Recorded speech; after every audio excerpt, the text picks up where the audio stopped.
जय हिंद दोस्तों, अगर आपने शेयर मार्केट के अंदर कोई लेन देन किया था, शेयर मार्केट में आप long term capital gain, short term capital gain, intraday, FNO, dividend, hedging, commodity, mutual fund, बहुत तरह से काम कर सकते हैं। जब आप लोगों ने ये काम कर लिया तो 31 मार्च को आपका साल खत्म हो जाता है। सरकार को चल करके बताना पड़ता है कि मेरी इतनी इनकम है और मेरा इतना टैक्स है। लेकिन दोस्तों, आप जिस ऐप के माध्यम से काम करते हैं, मान लीजिए जीरोधा है, ग्रो है, 5 पैसा है, एंजल वन है, जो भी आपकी ऐप है, उससे आपको profit and loss account, tax report download करनी पड़ती है। अगर आप इंट्राडे एफ&ओ कर रहे हैं तो आपकी ये बिजनेस की इनकम कहलाती है। यहां पर आपको trading account, profit and loss account, balance sheet भी बनानी पड़ती है। तो आपको ये ब्रोकर की रिपोर्ट को कैसे पढ़ना है दोस्तों, कैसे आपको आईटीआर के अंदर शो करना है, कैसे आपको अपनी खुद की बैलेंस शीट प्रिपेयर करनी है, इसके बारे में आज की वीडियो में हम डिस्कस करेंगे। अगर आपको इंट्राडे एफ&ओ की इनकम आती है, आईटीआर 3 का फॉर्म भरना सुनिश्चित करें। लॉन्ग टर्म, शॉर्ट टर्म पर आईटीआर 2 का फॉर्म भर सकते हैं। आईटीआर 2, आईटीआर 3 के ऊपर डिटेल में वीडियो हमारे इस चैनल पर आपको मिल जाएगी कि आपको किस तरह से इनकम टैक्स के पोर्टल पर जाकर के अपनी आईटीआर शेयर मार्केट की इनकम पर भरनी है।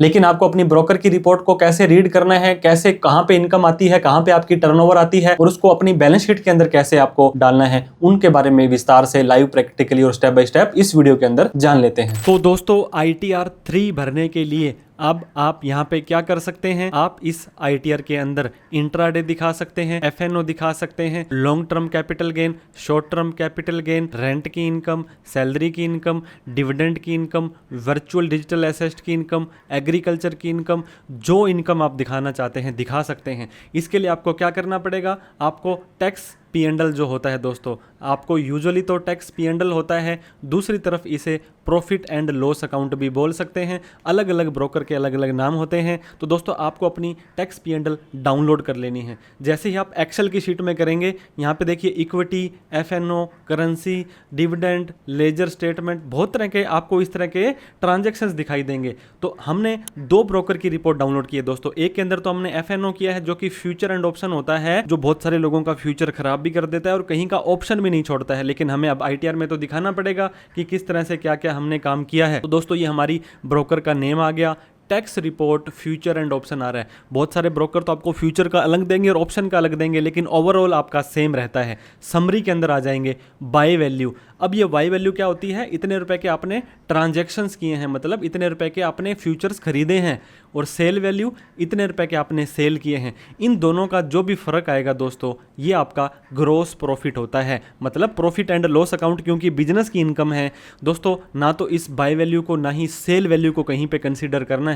अब इतना तो आपने खर्चा कर दिया, इतने तो आपकी इनकम हो गई। हो सकता है आपको अनफॉर्चुनेटली लॉस हो गया हो, तो भी दोस्तों सेम ही प्रोसेस रहेगा। ब्रोकरेज दिए, एक्सचेंज के चार्जेस दिए, सेबी की fees, GST, STT, stamp duty दी, मतलब सारे के सारे खर्चे आपने यहाँ पे दिए। ये देने के बाद में जो आपका खर्चा दोस्तों 12,000 रुपए का प्रॉफिट आ रहा था, 7600 रुपए के तो आपके चार्ज लग गए, तो 4100 रुपए का नेट प्रॉफिट रह गया। अब इन्होंने टर्नओवर भी यहाँ पे दे दी है दोस्तों। मैं आपको फिर बता दूं, एक सेल होता है, एक परचेज होता है, एक प्रॉफिट होता है और एक टर्नओवर होती है। ये ना तो आपको सेल को कहीं दिखाना है, ना परचेज को। हालांकि इस बार से टर्नओवर को दिखाना मैंडेटरी हो गया है। अब आप टर्नओवर देख सकते हैं, यहाँ पे 1,48,194 रुपए। अब बहुत सारे लोग कंफ्यूज होते हैं कि सर मैंने ये देखिए 14,99,000 रुपए का बेचा है, लेकिन टर्नओवर तो मेरी 1,48,000 है, तो ये कैसे कैलकुलेट की सर आपने? तो आपको कैलकुलेट करने के लिए क्या है, ये देखिए अलग अलग ट्रांजेक्शन्स, हर एक सौदे का अलग अलग आपको जो भी प्रॉफिट हुआ है, जो भी लॉस हुआ है, उसको यहाँ पे डाल देना है। अब मैं आपको साइड में लेकर के आता हूं। लास्ट के अंदर देखिए दोस्तों, टर्नओवर का आपको यहाँ पे अलग से एक कॉलम भी मिल जाएगा। बहुत सारे ब्रोकर देते हैं, बहुत सारे ब्रोकर नहीं देते हैं। अब आपने जितने रुपए का सेल किया दोस्तों, ये देखिए सेल वैल्यू थी, और जितने रुपए का परचेज किया ये बाय वैल्यू थी। इन दोनों का जो फर्क निकालेंगे वो दोस्तों आपका प्रॉफिट या लॉस आ जाएगा। ये देखिए 910 रुपए का लॉस हो गया आपको। मैं आपको इस कैलकुलेटर पर भी करके दिखाता हूं दोस्तों। 16,940 का बेचा था आपने और 17,850 का खरीदा था। तो इन दोनों को यहाँ पर आपको डालना है। मान लीजिए 16,000 और आपका 940 रुपए का आपने सेल किया था। तो मैं आपको यहाँ पर कैलकुलेट करके दिखाऊं, 16,940 और खरीदा कितने का था, 17,850 रुपए का। 910 रुपए हमारे ये देखिए माइनस में आ गए, मतलब इतने रुपए का लॉस हमें हो गया है। और ये प्रॉपर 910 रुपए का लॉस आपको हर एक एंट्री का अलग अलग देखना है, ये आ भी रहा है। अब इस माइनस में आ रहा है, इसको आपको प्लस में कर देना है। यहाँ पे ये देखिए, अब यहाँ पे माइनस में 238 है, इसको प्लस में कर देना है। माइनस में 1018 प्लस में कर देना है। प्लस में 1140 है, प्लस में पड़ा रहने। तो ऐसे करके आप यहाँ पे लगा सकते हैं। और एक और फॉर्मूला मैं बता देता हूँ, आपको इक्वल का निशान लगाना है, एबीएस लिखना है, फिर दोस्तों आपको ब्रैकेट बंद करके यहाँ पर इसको ला करके फिर ब्रैकेट बंद कर देना है। तो ये देखिए यहाँ पर भी 910 आपका आ चुका है। तो आप ऐसे करेंगे तो भी आपकी एक्सेल की शीट में अच्छे से वर्किंग हो जाएगी। अब इसको कोने से पकड़ेंगे, कोने से पकड़ के नीचे लेकर के आ जाएंगे दोस्तों, तो ये कमांड आपकी हर एक ट्रांजेक्शन्स पे लग जाएगी। देखिए यहाँ तक लग चुकी है। तो अब आप देखेंगे आपका 1162 रुपये माइनस में था, यहाँ प्लस में आ गया। ये 978 माइनस में था, प्लस में आ गया। तो हर एक एंट्री को आप यहाँ पे प्लस में डाल सकते हैं। अब आपको क्या करना है, एक बार और इस नीचे आ जाना है, यहाँ पे ऑल्ट इक्वल टू का निशान लगा करके एंटर मारेंगे। तो ये देखिए दोस्तों आपके टर्नओवर का टोटल यहाँ पे आ चुका है 148,194। और ये टर्नओवर आपको ऊपर मैं दिखाना चाहूँगा, जो आपकी टर्नओवर आ रही थी, जो इन्होंने दी है आपको, ये दी है 148,194। तो टर्नओवर अलग है, आपका नेट प्रॉफिट अलग है, आपका ग्रॉस प्रॉफिट अलग है। इनको हम आपकी बैलेंस शीट में भी फीड करना बताएंगे, लेकिन एक बार आपको समझ आ जाना बहुत जरूरी है। अब बात करें दोस्तों हमारी बैलेंस शीट की, तो बैलेंस शीट के अंदर आप लोगों को पता होगा क्या क्या चीजें आपकी बनती है। ट्रेडिंग अकाउंट, कितना माल खरीदा कितना बेचा, प्रॉफिट एंड लॉस अकाउंट, फिर आपका कैपिटल अकाउंट बना सकते हो, लास्ट में आपकी बैलेंस शीट बनती है। ऊपर आपका फर्म है तो फर्म का नाम लिख दे, नहीं तो आप खुद का नाम लिख दीजिए, सुमित शर्मा, न्यू दिल्ली, कहां पर आप रहते हो। इसके बाद देखिए FNO, trading and profit and loss account 31/3/2026 के दिन, क्योंकि आपकी ट्रेडिंग अकाउंट, पीएनएल अकाउंट पूरे साल में जो जो लेन देन किया है उस तरीका आपको बनाना पड़ता है। और यहाँ पे आप देख सकते हैं 1/4/25 से 31/3/26 के बीच में। अब दोस्तों हमने, हालांकि मैंने आपको बता दिया, ना तो ये सेल अमाउंट ना ही परचेज अमाउंट कहीं पर आपको डालनी है। अब आप परचेज और सेल का डाटा कहाँ से लेकर के आएंगे, जो मैंने अभी आपको ये शीट दिखाई थी, यहाँ पर देखिए आपकी बाय वैल्यू है 14,87,207 और यहाँ पर आप देख सकते हैं 14,87,207। ये सेल वैल्यू, ओपनिंग में कुछ नहीं पड़ा था 1 अप्रैल को, 31 मार्च को कुछ नहीं था, तो 12,000 का प्रॉफिट आ गया। इस प्रॉफिट को हम यहाँ लेकर के आ गए। अब दोस्तों ये ब्रोकरेज वगैरह और जो खर्चे आप लोगों को यहाँ पे दिखाई दे रहे थे, ये सारे के सारे खर्चे आपके खर्चे में क्लेम होंगे। देखिए ब्रोकरेज, एक्सचेंज, सेबी वगैरह, तो ये हमने यहाँ पे मैनुअली 1 बाई 1 डाल भी दिए हैं। मैं आपको इसको भी दिखा देता हूँ। यहाँ पे आप देख सकते हैं कि यहाँ पे brokerage, exchange, SEBI, GST, turnover और यहाँ तक तो आपके खर्चे आपके ब्रोकर की रिपोर्ट में थे। लेकिन कुछ ऐसे खर्चे हैं दोस्तों, क्योंकि ये बिजनेस, अगर सरकार बोलती है आप बिजनेस कर रहे हो, तो बिजनेस को करने के लिए तो और भी खर्चे लगेंगे ना। मैंने अपने जो लैपटॉप में और मैं इंटरनेट से तो मैं काम करूंगा, तो 5,000 रुपये महीना मेरा इंटरनेट था। मैंने कहीं पर ऑफिस लिया, वहीं पर बैठकर मैं अपना काम करता हूँ। मैंने एक कोर्स परचेज किया था, हालांकि कोर्स वगैरह दोस्तों बहुत सावधानी से, मैंने एक लड़का रखा था वो मेरे लिए रिसर्च करता है। मैंने 1 लाख रुपए ब्याज पर लिए थे, जो 12,000 रुपये ब्याज दिया, तो टोटल मैंने 2,16,000 रुपये का खर्चा कर दिया, जिसमें से मेरे को प्रॉफिट तो 12,000 ही हुआ था। इसमें से ये घट जाएगा तो 2,04,000 रुपये का आपको नेट लॉस आ गया। अब ये लॉस जो है दोस्तों, ये आपका सेट ऑफ हो जाएगा, सैलरी के अलावा लॉन्ग टर्म से, शॉर्ट टर्म से, एफडी के ब्याज से, सभी से सेट ऑफ हो जाएगा। फिर भी बच गया तो आगे के 8 सालों तक आप इसे कैरी फॉरवर्ड भी कर पाएंगे। तो इस तरह से आपने अपना जो एफएनओ का दोस्तों यहाँ पे बना दिया। अब मैंने नीचे एक और यहाँ पे बनाया है, ट्रेडिंग अकाउंट बोल दीजिए, ये इंट्राडे का है। अब ये इंट्राडे का आपने कहाँ से देखा सर, आपने तो अभी एफएनओ का ही बताया है। इसके लिए मैंने एक और ब्रोकर की रिपोर्ट निकाली है दोस्तों। इसमें हालांकि हमारे एफएनओ वगैरह ये देखिए नहीं है, हमारे म्यूचुअल फंड भी नहीं है। हम यहाँ पे अगर आएंगे शुरू में इक्विटी एंड नॉन इक्विटी, अब इक्विटी के अंदर जैसे हम क्लिक कर देंगे तो यहाँ पर इक्विटी बोलते हैं दोस्तों इसको। ये देखिए हमारी इंट्राडे में प्रॉफिट या लॉस हुआ था, शॉर्ट टर्म में भी हुआ था, लॉन्ग टर्म में भी हुआ था। और टर्नओवर यहाँ पे फिर से आपको दे देगा कि 56,292 की टर्नओवर आपकी इंट्राडे की है। हालांकि इंट्राडे प्लस एफएनओ की टर्नओवर आपकी 10 करोड़ से ज़्यादा चली जाती है।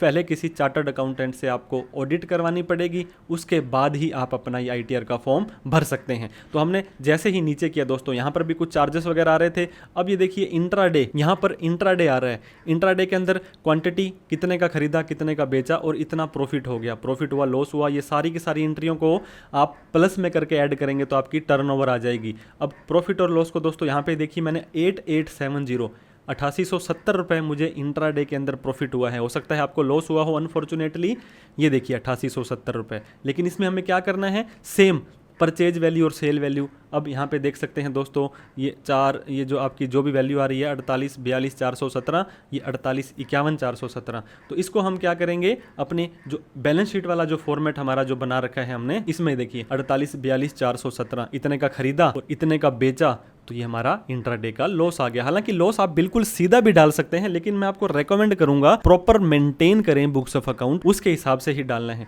तो ये 8870 का यहाँ पे लॉस आया था। फिर मैंने आपको बताया यहाँ पे टर्नओवर, ट्रांजैक्शन, चार्जेस, जो भी चार्जेस थे आपने यहाँ पे तो कोर्सेज वगैरह का नहीं डाला, क्योंकि कोर्स तो आप लेना चाहे तो इंट्राडे का अलग से ले सकते हैं, इंटरनेट तो आप सेम ही यूज़ करते होंगे। तो यहाँ पे 4050 का हमें प्रॉफिट आ गया खर्चे घटाने के बाद, तो इसको भी यहाँ पे डाल देना है।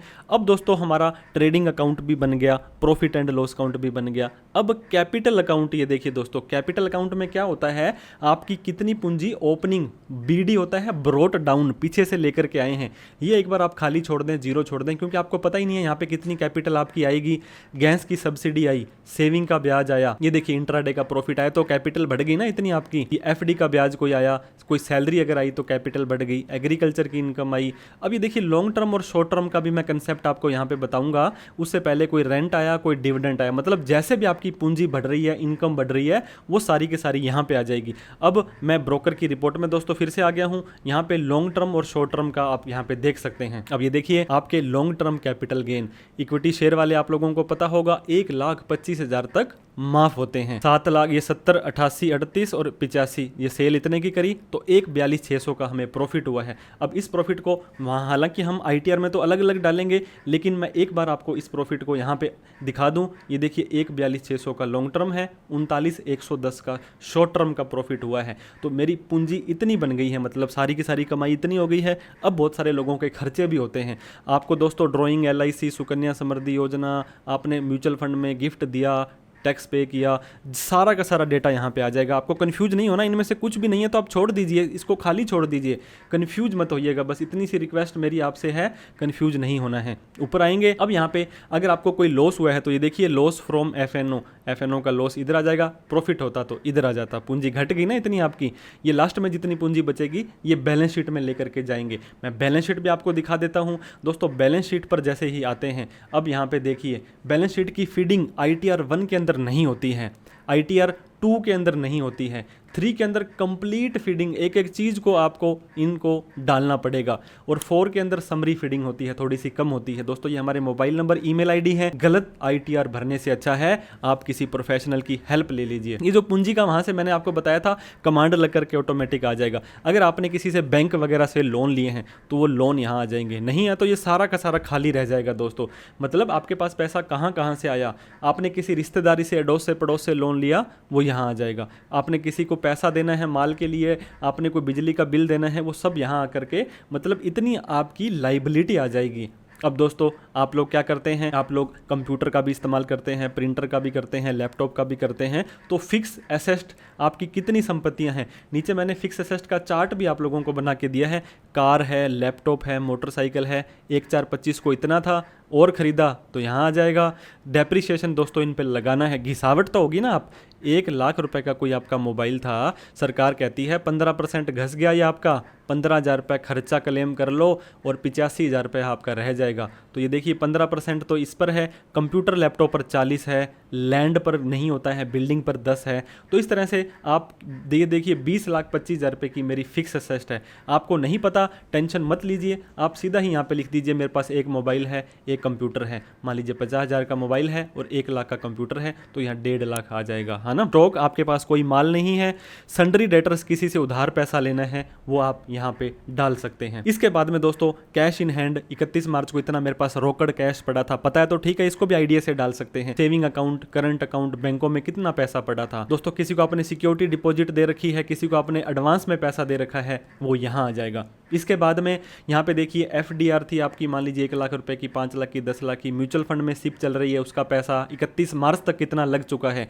जीरोधा का लेजर बैलेंस दोस्तों 27,44,90, ये मैं आपको यहाँ पे दिखा भी देता हूँ, आपकी ब्रोकर की रिपोर्ट में भी लिखा आएगा। जैसे आप अपनी ब्रोकर की रिपोर्ट खोलेंगे, यहाँ पे ओपन पोजीशन लास्ट के अंदर आ जाएगा आपका, मैं आपको दिखा रहा हूँ लेजर बैलेंस। लेजर बैलेंस का मतलब इतने रुपए हमारे लेजर में पड़े थे, 27,44,90। तो ये तो हमारी संपत्ति है ना, हमने इसका शेयर नहीं लिया लेकिन पड़े तो थे हमारे। इतने रुपए के लॉन्ग टर्म में मैंने शेयर लेकर के छोड़े हैं, 31 मार्च को पड़े थे। तो यहाँ जो टोटल आएगा दोस्तों, और इस टोटल को मैच करना है, तो आप क्या कर सकते हैं, उसका जो डिफरेंस है वो कैपिटल के ओपनिंग में लेकर के जा सकते हैं। तो इस तरह से आपने अपना ट्रेडिंग, P&L, बैलेंस शीट, ये सारी चीजें देखी। तो दोस्तों आपको ITR से रिलेटेड फिर भी कोई प्रोफेशनल हेल्प चाहिए तो आपके लिए हमेशा हम अवेलेबल हैं। 88 750 46,000 पर आप हमें कॉल मैसेज व्हाट्सअप कर सकते हैं। इनकम टैक्स एक्ट 2025 के ऊपर ITR फाइलिंग का बहुत प्यारा सा एक कोर्स आप लोगों के लिए हम लेकर आए हैं, जो www.csumitsharma.com या प्ले स्टोर पर आप CS Sumit Sharma app download करके उसे एक बार प्लीज चेकआउट करें। जितने रुपए में आप किसी से ITR भरवाएंगे उससे कम में आप अपनी ITR भरना भी सीख जाएंगे और टैक्स की बारीकियों को भी समझ जाएंगे। वीडियो अच्छी लगी हो तो लाइक करें, अभी तक हमें सब्सक्राइब नहीं किया है तो सब्सक्राइब करके हमारा हौसला भी बढ़ा दें। कोई डाउट क्वेरी क्वेश्चन हो तो कमेंट करके पूछ सकते हैं। Thank you so much for watching this video. जय हिंद, जय भारत।